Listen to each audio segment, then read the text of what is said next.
Thikũ ya gatatũ ya cikaro cia ũngani wa mawoni igũrũ rĩgiĩ mũtaratara wa watho wa mwaka wa 2025 ũmũthĩ ĩtigĩrĩire rũhonge rwa ũngani wa magoti rwa KRA rwekinyia mbere ya kamĩtĩ ya mbunge ĩgiĩ kĩgĩna nĩguo gũtetera mamwe ma mendekithia marĩa maheanĩtwo. Mbere ya kamĩtĩ ĩno KRA yaitĩka kũgathĩrĩria mendekithia ma kũmetĩkĩria kũingĩraga akaunti-inĩ cia Kenya cia kĩmbeca nĩguo gũthuthuria mĩgendere yao ya kĩmbeca na ũrĩhi wao magoti nĩguo gũthima wĩhokeku wao harĩ ũrĩhi wa magoti. KRA kiuga ĩno nĩyo njĩra njega ya kũnyita agararia ũrĩhi wa magoti. We strictly adhere to data protection guidelines.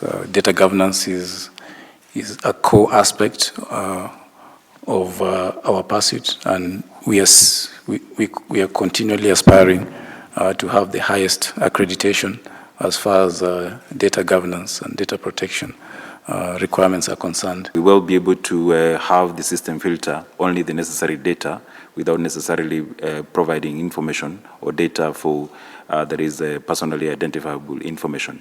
Ũrũgamĩrĩri wa KRA wegeta gũtetera itua rĩrĩ ũkiuga KRA ndĩrĩ na matanya o mothe ma kũhũthĩra ũũru maũndũ ma thiri megemaini na Kenya na atĩ kĩrĩa ĩgũkorwo ĩgĩkinyanĩra nakĩo no maũndũ megemaini na wagarari wa ũrĩhi wa magoti. The objective is not to open and avail data from our side to any other party, but for us to be able to acquire the data that is necessary for purposes of tax adjudication or tax assessment. And we are audited by the Office of the Data Protection Commissioner regularly to just ensure that the data held in the KRA systems is not for external consumption, just for within, just to facilitate KRA to achieve its mandate. Nĩ ũndũ wa bororire marakara ma mbunge kuona ITEMI othe makoretwo makĩregana na mendekithia maya, ambunge makiuga gũkinyanĩria gĩcunjĩ gĩkĩ kĩa watho nĩ kwagĩra kĩene watho wa data wa mwaka wa 2019 na nĩ ũgwati harĩ Akenya othe. By just keying in the PIN number, that's just randomly, we are able to establish all that personal information of that member of staff, including assuming he had his LR number, that is the title of his property, the physical address, the telephone number. Could you confirm that that is your telephone number, Commander? 0714? The business name.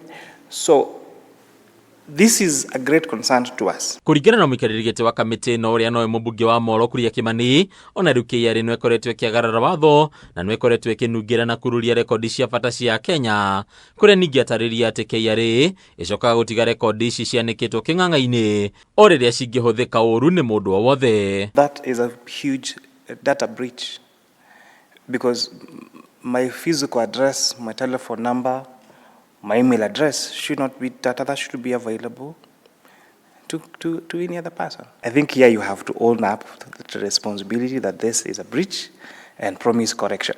Ogikaro-inĩ gĩkĩ ndereti ya KRA kũherithagia igithia na mũrigo tathiraga wa magoti yayumĩria kũrĩ anyiti itemi matiganĩte. Maugĩte ũyũ nĩguo ũndũ ũrĩa ũcũngĩrĩirie kambuni nyingĩ kũrĩra mabũrũri tũrigainie, ĩndĩ KRA yethamba moko ũndũ ũyũ ĩkiuga ici nĩ ndeto itarĩ na ũma na atĩ ndĩkoretwo ĩkĩherithia aigithia na magoti. The migration of companies to the neighboring countries is not to do with taxes.